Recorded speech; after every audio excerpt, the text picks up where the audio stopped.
So we're moving on with our 48 Laws of Power energy reading series. The 48 Laws of Power is a book written by Robert Greene, and this is law number 18. Do not build a fortress to protect yourself. Isolation is dangerous. So isolating someone or a group of people is one of the first steps to control, right? I mean, look at what's going on currently in North Korea. This is a perfect example of how this law is being used in a negative way. Even though this has been proven to be a bad military strategy because it cuts you off from resources, as we can see.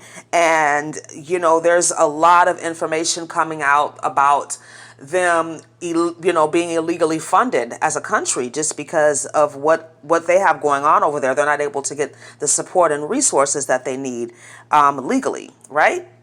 So, yeah, anyways. When you're isolated, it not only cuts you off from the world, but you don't know what's going on. And of course, we all experienced isolation about 3 years ago. The whole world did, which was dangerous for a lot of people and their mental health issues.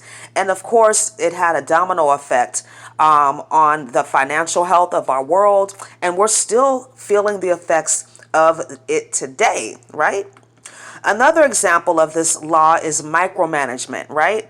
People are always watching. Your manager's always watching. I know we've all experienced this at some point in our life, and this definitely makes you feel isolated, right?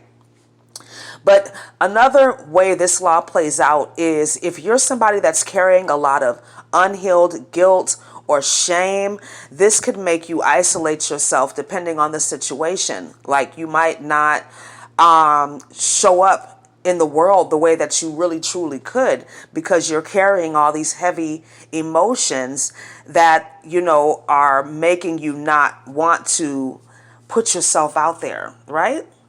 Now, control freaks and narcissists also use this law, of course. Over time, an abuser, that's what I consider control freaks and narcissists, right? An abuser will slowly isolate their victim with love bombing and smear campaigns and flying monkeys and all those little tricks and things that they use, right? But this is a way to isolate somebody so that they feel powerless. And if this person has low self-esteem, they're going to fall for this.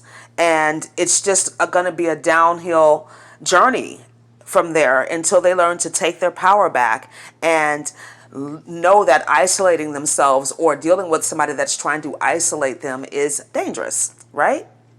Even we can look at famous people, right? For example, we've seen stars that get isolated and ostracized for speaking out about what's going on in Hollywood and within these elite circles. These people have been tarnished, reputations destroyed. But that's because they're speaking the truth.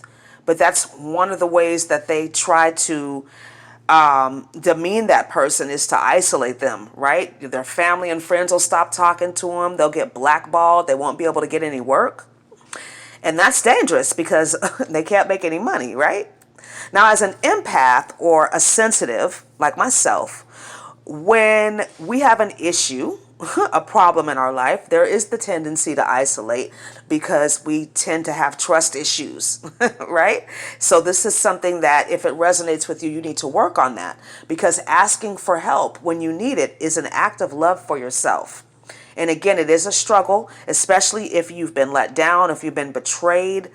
You feel like you have to do it all on your own. You feel like, I'm going to have to handle this, but that's not true. There are people that will help you if you ask, but you have to have the courage to ask. And I also want to say that if you're an intuitive person or you're dealing with somebody that's an intuitive and you're trying to isolate them or control them, or do something weird, ghost them in any type of way, this is a very dangerous thing because an intuitive who is in their power, who knows what's really going on, right? They might not even tell you, but they understand that they need to rely on their inner wisdom first and foremost, regardless of what's being said or what appears to be happening. So if you think you're ghosting somebody that's an intuitive or a psychic, that's the worst thing you can do because all they're going to do is tap in and see the truth of the situation anyway, right? So that was for somebody. I hope this video was helpful for you. Thank you so much for listening and watching. Have a wonderful day. Namaste.